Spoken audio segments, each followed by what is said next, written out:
గత 5 సంవత్సరాలు ఏ గ్రామం కానీ ఏ పంచాయతీలో కానీ తల ఎత్తుకుని మనం తిరిగేది లేదు, మనం నోరిప్పి మాట్లాడటానికి వీల్లేదు.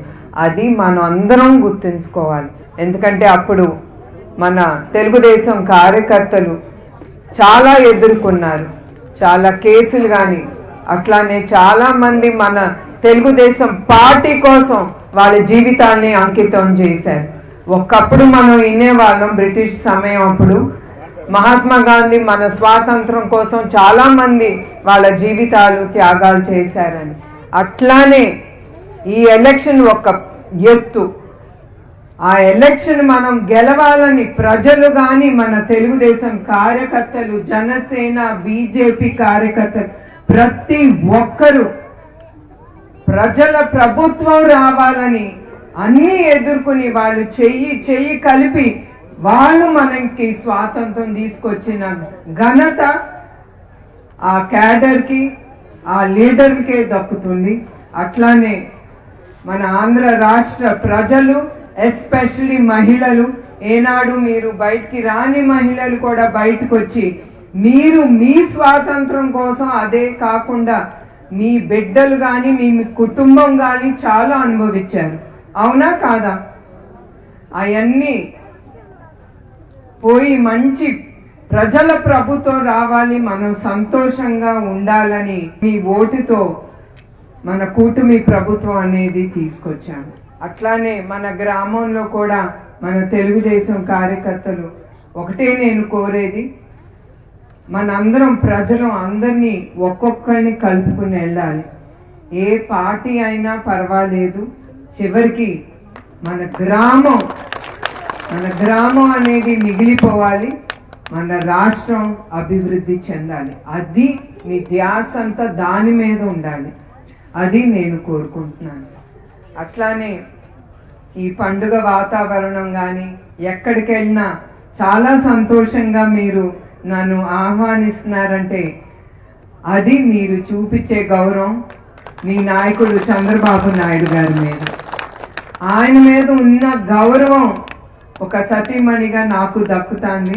అది నా అదృష్టంగా నేను భావిస్తున్నాను. అట్లానే మహిళను చూస్తూ ఉంటే ఉమ్మడి ఆంధ్రప్రదేశ్ అప్పుడు చంద్రబాబు నాయుడు గారు మహిళలు వాళ్ళ కాళ్ళ మీద వాళ్ళు నిలబడాలి అని అప్పుడు ఆయన డ్వాకిరా మహిళా గ్రూప్ అనేది తీసుకొచ్చారు. మీకు ఆ మహిళా గ్రూప్ గురించి తెలుసామా? చాలామంది దాంట్లో మెంబర్స్గా ఉండుంటారు. దాంతో మీరు చాలా లబ్ధి పొందుతున్నారా లేదా చెప్పాలి మీరు. అట్లా ఆ ఆలోచనతో మహిళలు వాళ్ళ కాళ్ళ మీద వాళ్ళు నిలబడాలి, వాళ్ళు చెయ్యి జార్చి మీ భర్తల్ని కూడా ఏది అడగకూడదు, మీరు స్వాతంత్రంగా ఒక 10 రూపాయలు ఖర్చు పెట్టుకోవాలని ఆలోచనతో దూరదృష్టితో మీ నాయకుడు చంద్రబాబు నాయుడు గారు ఆ డ్వాక్రా మహిళా గ్రూప్ అనేది తీసుకొచ్చారు. అట్లానే ఇప్పుడు కూడా ఆయన P4 అనేది తీసుకొచ్చిన పథకం మీరందరూ ఉపయోగించుకుని, మీరు ఏదో ఒక గవర్నమెంట్ ఇక్కడికి రావాలి అక్కడ రావాలి మాకు ఇది లేదు అది లేదు అనేది కాదు. ఉండే పథకాల్లో ఏ ప్రభుత్వం అయినా ఏ పథకం ఇస్తా అంటే ఏది మీకు లబ్ధి పొందుతుందో, ఏది మీ గడప కూడా దగ్గరికి వస్తాను. ఇప్పుడు P4 అనేది ఆ మహిళ ఇక్కడ ఈ గ్రామంలో ఉండి మీ గుడిపల్లిలో ఆవిడ చూసుకుంటానంటే అది మీ అదృష్టంగా మీరు భావించాలి. ఏనాడు ఏ ప్రభుత్వం వచ్చి మీరు ఇది చేసుకోండి మేము ఖర్చు పెడతాం మీకోసం అనేది లేదు. అవునా కాదా? మీరు ఒప్పుకుంటారా లేదా? ఇప్పుడు ప్రభుత్వం మీ గ్రామానికి మీ గడప దగ్గరికి వస్తాను, మీ మహిళలు మీరు లెగవాలి, లేచి ఇది నేను చేయగలను, వాళ్ళు ఇచ్చే పథకాలు 1, 2, 3, 10 దాంట్లో ఏది మీరు చేయగలరో మీరు ఆలోచించి మీకోసం మీరు అది ముందుకు తీసుకెళ్ళాలి. స్త్రీ సంతోషంగా ఉంటే, ఎప్పుడు నవ్వుతూ ఉంటే తన కుటుంబం కూడా అంత సంతోషంగా ఉంటుంది. అది చంద్రబాబు నాయుడు గారు ఎప్పుడు ఆయన అనుకుంటారు, ఒక స్త్రీని మనం గౌరవించాలి. ఆ గౌరవం మనకు కూడా ఎప్పుడు దక్కుతుంది? మనం కూడా గౌరవంగా మన నడవిక సరిగ్గా ఉండాలి మన స్త్రీది. అది నేను కోరేది మీ అందరిని. మీరందరూ లేచి మీకోసం మీరు సుఖంగా ఉండటం కోసం మీ భర్త మీద ఆధారపడకుండా మీరు తప్పకుండా ఇట్లాంటి ప్రోగ్రాంలో మీరు పాల్గొని మీరు సంతోషంగా ఉండాలని నేను కోరుకుంటున్నాను. అట్లానే చంద్రబాబు నాయుడు గారు ఆయన 6 పథకాలు మన ఎలక్షన్ ముందల ఆయన హామీ ఇచ్చారు.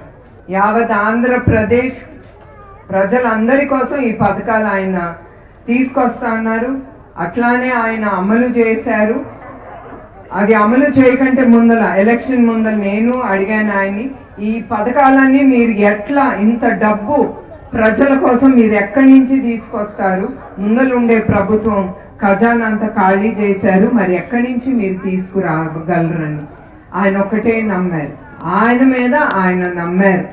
అట్లా మీరు కూడా మీ మీద మీకు నమ్మకం ఉండాలి. ఆయన ఒకటే అన్నారు, నేను ప్రజల కోసం కష్టపడతాను. ఆ డబ్బు మన రాష్ట్రం మన ఆంధ్రప్రదేశ్ కోసం నేను కష్టపడి తిరిగి ఆ డబ్బులు ఆ పథకాల ద్వారా నా పేద ప్రజలకి గ్రామ ప్రజలకి ప్రతి ఒక్కరికి నేను అందజేస్తానని ఆయన మీద ఆయన చేయగలరు. మన రాష్ట్రానికని ఆ నమ్మకం ఆయన మీద ఉండింది. ప్రజలకి నేను తిరిగి ఇవ్వగలను, నేను కష్టపడగలను. అట్లానే మీరు ఆ నాయకుడిని నమ్మి ఆయన ఏది ఇస్తానని అంటాడో ఆయన వెనక్కి అడుగు వెయ్యడని ఆ నమ్మకం కూడా మీకుంది గనక మీరు తిరిగి ఆయన్ని ఆ సీఎం పదవిలో కూర్చున్నారంటే ఆ ఘనత మన కుప్పం ప్రజలకే దక్కుతుంది. ఇప్పుడు మీరే చెప్పాలి, ఎన్నిసార్లు ఆయన గెలిపించారు మీరు?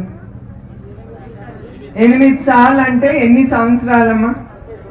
40 సంవత్సరాలు. ఇప్పుడు మీరు అందరూ ఇక్కడే ఉంటున్నారు కదా 40 సంవత్సరాల నుంచి.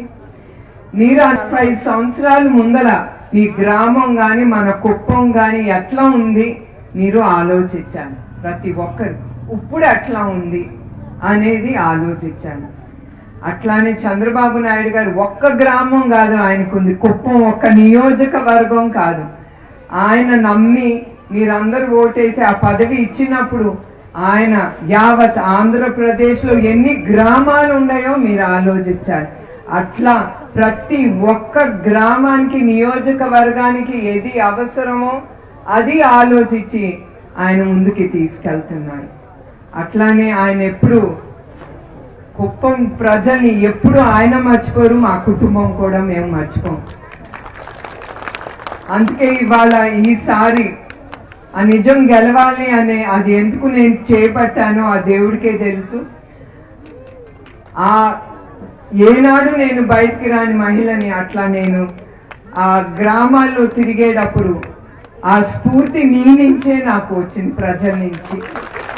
అది కూడా మన కుప్పం నియోజకవర్గానికి నేను అడుగు పెట్టినప్పుడు ఇన్ని రోజులు నేను రాలేదే అంటే నేను ఎప్పుడు అడగలేదు. నిజం చెప్పాలంటే చంద్రబాబు నాయుడు గారి గురించి రాజకీయాలు కానీ కుప్పం గురించి ఏనాడు ఆయనతో నేను మాట్లాడలేదు. అట్లాంటిది కుప్పంలో అడుగు పెట్టిన తర్వాత నా నిజం గెలవాలి అనే ఆ యాత్ర తర్వాత నామినేషన్ వేయటానికి వచ్చినప్పుడు ఇచ్చిన మీ స్వాగతం నాకు అది నేను మరవలేనిది. అట్లానే నాకు అనిపించింది నా నాయకుడికి ఆ ఓటేసి గెలిపించినందుకు నేను తిరిగి ఏదో ఒకటి కొంచెమైనా నా ప్రజలకి తిరిగి ఇవ్వాలని ఇట్లా నేను వస్తున్నాను.